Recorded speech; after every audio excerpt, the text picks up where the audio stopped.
Assalamu alaikum friends, welcome back to my channel. Today's video about the driver Squib circuit.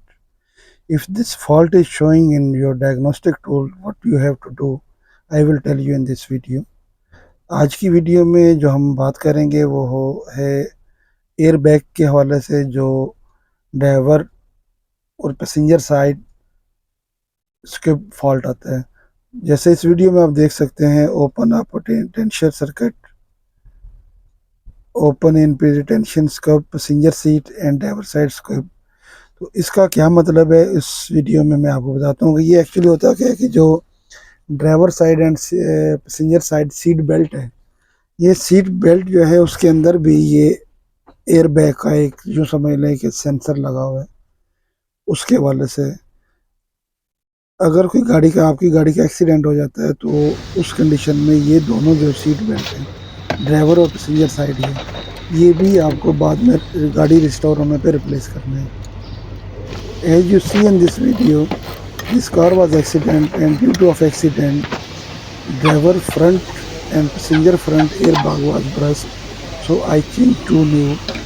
Later on, when I put the diagnostic tool, I found two more fault: driver and passenger pretensioner.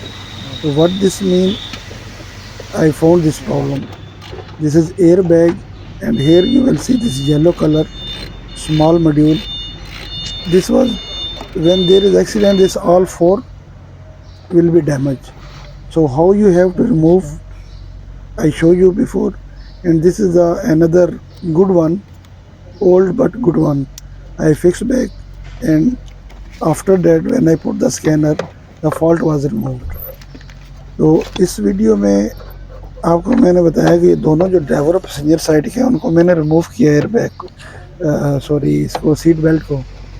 तो second hand लिए थे, लेकिन ये दोबारा मैं diagnostic tool लगाता हूँ, आपको दिखाता हूँ कि इसमें सिर्फ दो ही आएंगे, पैसेंजर और ड्राइवर, और दोनों को क्लियर करने के बाद ये चला जाएगा।